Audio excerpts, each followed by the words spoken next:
बच्चे उनके शहीद हुए उनको मुआवजा मिलना चाहिए।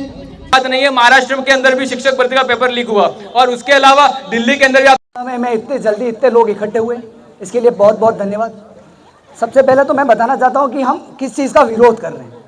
हम जो जंतर मंतर पे छात्रों के साथ जो मारपीट हुई, हम उस चीज़ के विरोध में हैं। हम उससे छात्र बहुत उसको निंदनीय मानते हैं। हर छात्र मतलब आज उन छात्रों के साथ हुआ है, कल को हमारे साथ होगा। तो मैं चाहता हूं कि ऐसा नहीं होना चाहिए और हमारी मांगे ये हैं कि छात्रों के साथ जो मारपीट हुई उनकी जिम्मेदारी कोई ले, उन पर कार्रवाई होनी चाहिए और जो छात्र घायल हुए उनको मुआवजा देना चाहिए और जो धर्मेंद्र प्रधान है उनको इस्तीफा दे देना चाहिए। और या तो एक काम करो, अब सरकार की एक अकाउंटेबिलिटी बनती है कि आप जवाब तो दो। जवाब कौन देगा हमें? छात्रों को क्या चाहिए? हमें आके एक बार जवाब दो। वो जवाब नहीं दे रहे, छुप रहे हैं। तो वो क्या चाहते हैं? लोकतंत्र खत्म करना चाहते हैं।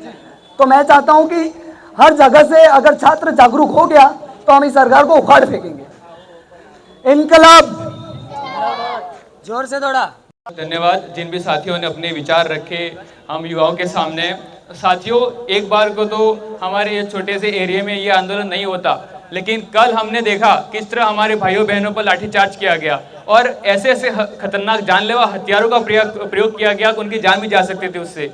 साथियों, कल आप सबने इंस्टाग्राम रील्स, यूट्यूब या फिर अपने ट्विटर पे देखा होगा कि बहुत सारे वीडियोस ऐसे आए हैं जिसमें हमारी बहनों के ब्रेस्ट पर भी लाठियां चलाई गई उन लोगों ने। उन लोगों से सवाल ये देखे अंदर आग तो लगेगी ना। हम हमारी बहनों का, हमारे भाइयों का, छोटे हमारे भाई बहन शांतिपूर्वक धरना दे रहे थे और उनके साथ इस तरह का अत्याचार किया गया। और लोग कहते हैं कई बहुत जगह हमने मीडिया में भी सुना है कि ये तो चाइनीज फंडेड है, चाइनीज फंडेड है। अरे जाके देखो, वहां के टिफिन में प्याज और उबले हुए चने लोग खा रहे हैं और कह रहे हो कि चाइनीज फंडेड है। आपके जमीर आपको डोलना चाहिए, आपका जमीर जवाब नहीं देता है क्या?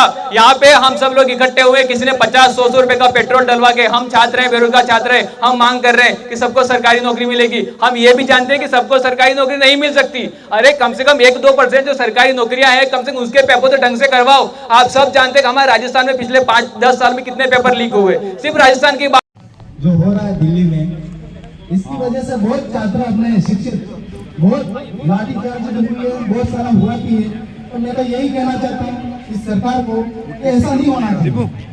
इसकी वजह शिक्षा है, मेन वो है, जैसे कि अपने पुलिस प्रशासन है, अपने भाई है, लेकिन वो दिल्ली में अपने लाठीचार्ज कर रहे हैं अपने ही बच्चों के ऊपर। ये गलत है, ऐसा नहीं होना चाहिए। मैं तो यही कहना चाहता हूँ और अपने जो बच्चे उनके शहीद हुए उनको मुआवजा मिलना चाहिए और उनके परिवार में नौकरी होनी चाहिए। इसी बात के मैं समाप्त करता हूँ। जय हिंद, जय भारत। आवाज दो, आवाज दो। धर्मेंद्र प्रधान इस्तीफा दो, इस्तीफा दो। धर्मेंद्र प्रधान, धर्मेंद्र प्रधान। डबल इंजन सरकार मुर्दाबाद, डबल इंजन सरकार मुर्दाबाद। जय हिंद। बात नहीं है, महाराष्ट्र के अंदर भी शिक्षक भर्ती का पेपर लीक हुआ और उसके अलावा दिल्ली के अंदर भी आप सब जानते हैं कि नीट यूजी का पेपर लीक हुआ। साथियों, ऐसे विषय बहुत हैं। हम ये अंदर की जो आग है वो सिर्फ पेपर के लिए नहीं भड़की थी। बहुत ऐसे विषय हैं जो हम छात्रों ने अपने अंदर दबा के रखे थे, लेकिन आज ये नीट पेपर लीक ने अंदर से चिंगारी जला दी है। साथियों, अब वक्त भी हो गया है और सभी साथियों का बहुत बहुत धन्यवाद। और मैं